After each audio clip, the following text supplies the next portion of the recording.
ಕಾಂಗ್ರೆಸ್ ಸರ್ಕಾರ ವಿರುದ್ಧ ಕಾಂಗ್ರೆಸ್ ಇರ್ತಕ್ಕಂಥ ಶಾಸಕರೇ ಅಸಮಾಧಾನ ವ್ಯಕ್ತಪಡಿಸಿದ್ರು. ಅನುದಾನ ವಿಚಾರದಲ್ಲಿ ಅಭಿವೃದ್ಧಿಗೆ ಮಾಡೋಕ್ಕಾಗ್ತಾ ಇಲ್ಲ ಅಂತೇಳಿ. ಆ ಬೆನ್ನಲ್ಲೇ ರಣದೀಪ್ ಸಿಂಗ್ ಸುರ್ಜೇವಾಲ ರಾಜ್ಯಕ್ಕೆ ಬಂದು ಶಾಸಕರ ಜೊತೆ ಸಮಾಲೋಚನೆ ಮಾಡಿ ಈಗ ಮುಖ್ಯಮಂತ್ರಿಗಳಿಗೆ ಸೂಚನೆ ಕೊಟ್ಟಿದ್ದಾರೆ. ಸುಮಾರು 50 ಕೋಟಿ ರೂಪಾಯಿ ಈಗ ಸಚಿವರಿಗೆ ಮತ್ತು ಶಾಸಕರಿಗೆ ಈಗ ಬಿಡುಗಡೆ ಮಾಡಿದ್ದಾರೆ. ಅದರಲ್ಲಿ ಕೂಡ ತಾರತಮ್ಯ ಮಾಡಿದ್ದಾರೆ ಅಂತೇಳಿ ಈಗ ವಿರೋಧ ಪಕ್ಷದ ಮುಖಂಡರು, ಶಾಸಕರು ಈಗ ಒಂದು ಆಕ್ರೋಶವನ್ನು ವ್ಯಕ್ತಪಡಿಸ್ತಾ ಇದ್ದಾರೆ. ಈಗ ಚಿಕ್ಕಬಳ್ಳಾಪುರ ಜಿಲ್ಲೆಯ ಶಿಡ್ಲಘಟ್ಟ ವಿಧಾನಸಭಾ ಕ್ಷೇತ್ರದ JDS ಶಾಸಕ BN ರವಿಕುಮಾರ್ ಅವರು ನನ್ನ ಜೊತೆ ಇದ್ದಾರೆ. ಅವರು ಕೂಡ ಈ ಒಂದು ವಿಚಾರ ಬಗ್ಗೆ ಮಾತಾಡ್ತಾರೆ. ಸರ್, ಈಗ ನಾನು ಅವಾಗಲೇ ಹೇಳಿದಾಗೆ ಕಾಂಗ್ರೆಸ್ನಲ್ಲೇ ವಿರೋಧ ವ್ಯಕ್ತವಾಗಿತ್ತು, ಅನುದಾನ ಬರ್ತಾ ಇಲ್ಲ ಅಂತೇಳಿ ಶಾಸಕರು ಸ್ವತಃ ತಮ್ಮ ಆಕ್ರೋಶಗಳನ್ನು ಹೊರಹಾಕಿದ್ರು. ಇವ್ರ ಬೆನ್ನಲ್ಲೇ ರಣದೀಪ್ ಸಿಂಗ್ ಸುರ್ಜೇವಾಲ ಅವರು, ಕಾಂಗ್ರೆಸ್ ಉಸ್ತುವಾರಿ ಅವರು, ಈಗ ಕರ್ನಾಟಕಕ್ಕೆ ಬಂದು ಶಾಸಕರ ಜೊತೆ ಸಮಾಲೋಚನೆ ಮಾಡಿ ಈಗ CMಗೆ ಒಂದು ಗೈಡ್ಲೈನ್ ಮಾಡಿದ್ದಾರೆ. ಸುಮಾರು 50 ಕೋಟಿ ಬಿಡುಗಡೆ ಮಾಡಬೇಕು ಅಂತೇಳಿ. ಕಾಂಗ್ರೆಸ್ ಮಾತ್ರ 50 ಕೋಟಿ ಕೊಟ್ಟು ನಿಮ್ಗೆ ಯಾಕೆ ಸರ್ ಈ ಥರ ತಾರತಮ್ಯ ಮಾಡ್ತಾ ಇದ್ದಾರೆ? ಇವತ್ತು ಕರ್ನಾಟಕ ರಾಜ್ಯದ ಮಾನ್ಯ ಮುಖ್ಯಮಂತ್ರಿಗಳು ಸಿದ್ದರಾಮಣ್ಣವರು ಇವತ್ತು ಮೊನ್ನೆ ನಡೆದಂಥ ಬಜೆಟಲ್ಲಿ ಅವರ ಒಂದು ವಿವೇಚನೆಗೆ ಸುಮಾರು 8,000 ಕೋಟಿ ಹಣವನ್ನು ಮುಖ್ಯಮಂತ್ರಿಗಳು ವಿವೇಚನೆಗೆ ಮಡ್ಕೊಂಡಿದ್ರು. ಇವತ್ತು ನಮ್ಮ ರಾಜ್ಯದಲ್ಲಿ 2023ರಿಂದ ಇದುವರೆಗೂ ಸುಮಾರು 26 ತಿಂಗಳಲ್ಲಿ ಯಾವುದೇ ಕ್ಷೇತ್ರದಲ್ಲಿ ಇವತ್ತು ಅಭಿವೃದ್ಧಿ ಕೆಲಸಗಳಾಗಿಲ್ಲ. ಮುಖ್ಯವಾಗಿ ಗ್ರಾಮೀಣ ಭಾಗದಲ್ಲಿ ಅಭಿವೃದ್ಧಿ ಕೆಲಸಗಳಾಗಿಲ್ಲ. ಇವತ್ತು ಕಾಂಗ್ರೆಸ್ ಪಕ್ಷದ ಎಲ್ಲ ಶಾಸಕರಿಗೂ 50 ಕೋಟಿ ಅನುದಾನವನ್ನು ಇವತ್ತು ಮಾನ್ಯ ಮುಖ್ಯಮಂತ್ರಿಗಳು ಬಿಡುಗಡೆ ಮಾಡಿದ್ದಾರೆ. ಇವತ್ತು ಭಾರತೀಯ ಜನತಾ ಪಕ್ಷ ಮತ್ತು JDS ಪಕ್ಷದ ಶಾಸಕರಿಗೆ 25 ಕೋಟಿ ಅಂತ ಇವತ್ತು ಮಾನ್ಯ ಮುಖ್ಯಮಂತ್ರಿಗಳು ಇವತ್ತು ಪತ್ರವನ್ನು ಫೈನಾನ್ಸ್ ಡಿಪಾರ್ಟ್ಮೆಂಟ್ಗೆ ಕಳಿಸಿದ್ದಾರೆ. ನಾವು ಹೇಳ್ತಕ್ಕಂಥದ್ದು ಇವತ್ತು ಮಾನ್ಯ ಮುಖ್ಯಮಂತ್ರಿಗಳಾಗ್ಬೋದು, ಕಾಂಗ್ರೆಸ್ ಪಕ್ಷದಾಗ್ಬೋದು, ರಾಷ್ಟ್ರೀಯ ಕಾಂಗ್ರೆಸ್ ಪಕ್ಷದವರು ಇವತ್ತು ಸಂವಿಧಾನದ ಬಗ್ಗೆ, ಡಾಕ್ಟರ್ ಅಂಬೇಡ್ಕರ್ ಬಗ್ಗೆ ಎಲ್ಲ ವೇದಿಕೆಗಳ ಮೇಲೂ ಮಾತಾಡ್ತಾರೆ. ಇವತ್ತು ಡಾಕ್ಟರ್ ಅಂಬೇಡ್ಕರ್ ಅವರು ಈ ದೇಶಕ್ಕೆ 140 ಕೋಟಿ ಜನಕ್ಕೆ ಇವತ್ತು ಮತ ಕೊಡಿಸಿರ್ತಕ್ಕಂಥ ಡಾಕ್ಟರ್ ಅಂಬೇಡ್ಕರ್ ಅವರು ಒಂದು ಸಂವಿಧಾನ ಅಡಿಯಲ್ಲಿ ಇವರು ಯಾರು ಕೆಲಸ ಮಾಡ್ತಾ ಇಲ್ಲ.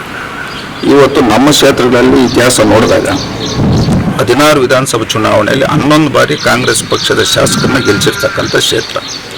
ಇವತ್ತು ಇಡೀ ರಾಜ್ಯದಲ್ಲಿ 224 ಕ್ಷೇತ್ರಗಳಲ್ಲಿ ಅತ್ಯಂತ ಹಿಂದುಳಿದಿರ್ತಕ್ಕಂಥ ಕ್ಷೇತ್ರ ಯಾವುದಾದ್ರೂ ಇದ್ದರೆ ಅದು ಶಿಡ್ಲಘಟ್ಟ ವಿಧಾನಸಭಾ ಕ್ಷೇತ್ರ. ಉದಾಹರಣೆಗೆ ನಮ್ಮ ಕ್ಷೇತ್ರದಲ್ಲಿ ಇವತ್ತು ಡಾಕ್ಟರ್ ಬಾಬಾ ಸಾಹೇಬ್ ಅಂಬೇಡ್ಕರ್ ಭವನ ಇಲ್ಲ, ಗುರುಭವನ ಇಲ್ಲ, ನೌಕರರ ಭವನ, ಎಲ್ಲಕ್ಕಿಂತ ಮುಖ್ಯವಾಗಿ ಶಿಡ್ಲಘಟ್ಟ ಕೇಂದ್ರದಲ್ಲಿ ಇವತ್ತು 100 ಬೆಡ್ಡೆಡ್ ಹಾಸ್ಪಿಟಲ್ ಇಲ್ಲ. ಇವತ್ತು ನಮ್ಮ ಕ್ಷೇತ್ರದಲ್ಲಿ ಸುಮಾರು 217 ಕಿಲೋಮೀಟರ್ ಇವತ್ತು ಗ್ರಾಮೀಣ ಭಾಗದಲ್ಲಿ ರಸ್ತೆಗಳು ಸಂಪೂರ್ಣವಾಗಿ ಹದಗೆಟ್ಟಿದ್ದು. ಇವತ್ತು ನಾವು ಗ್ರಾಮೀಣ ಭಾಗದಲ್ಲಿ ಯಾವ ಹಳ್ಳಿಗೂ ಹೋಗ್ತಕ್ಕಂಥ ಪರಿಸ್ಥಿತಿ ಇವತ್ತು ನಮ್ಮ ಮುಂದೆ ಇದೆ. ಇದನ್ನೆಲ್ಲ ಈಗಾಗಲೇ ಸರ್ಕಾರ ಗಮನಕ್ಕೆ ಸಂಬಂಧಪಟ್ಟಂಥ ಮಂತ್ರಿಗಳಿಗೂ ಮುಖ್ಯಮಂತ್ರಿಗಳಿಗೂ ಮನವಿ ಕೊಟ್ಟರೂ ಸಹ ಇವತ್ತು ಇಲ್ಲಿ ಸರ್ಕಾರದಲ್ಲಿ ಇವತ್ತು JDS ಪಕ್ಷದವ್ರನ್ನ, BJP ಪಕ್ಷದವ್ರನ್ನ ಸಂಪೂರ್ಣವಾಗಿ ನಿರ್ಲಕ್ಷ್ಯ ಮಾಡ್ತಕ್ಕಂಥದ್ದು ಇವತ್ತು ನಮ್ಮ ಮುಂದೆ ಕಾಣಿಸ್ತಾ ಇದೆ. ಇವತ್ತು ನಾವು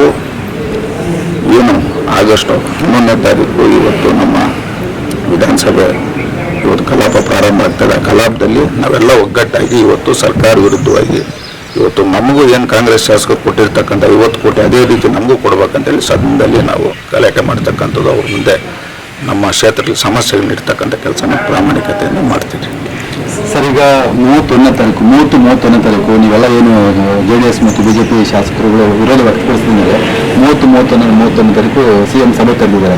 ಕ್ಷೇತ್ರ ಅವರೊಂದು ಜಿಲ್ಲಾವಾರು ಶಾಸಕರನ್ನ ಸಭೆ ಮಾಡಿ ಅವರಲ್ಲಿ ಏನು ಅಭಿವೃದ್ಧಿ ಪಟ್ಟಿ ಅದನ್ನು ಇಟ್ಕೊಂಡು ಅದರ ಮುಖಾಂತರ ಹಣ ಬಿಡುಗಡೆ ಮಾಡ್ತೀವಿ ಅಂತ ಹೇಳಿದ್ದಾರೆ. ಇದ್ರ ಬಗ್ಗೆ ಇವತ್ತು ಮುಖ್ಯಮಂತ್ರಿಗಳು ಕರೆದಿರ್ತಕ್ಕಂಥ ಎಲ್ಲ ಜಿಲ್ಲೆಯ ಕಾಂಗ್ರೆಸ್ ಪಕ್ಷದ ಶಾಸಕರನ್ನ ಕರೆದಿರೋಂಥದ್ದು.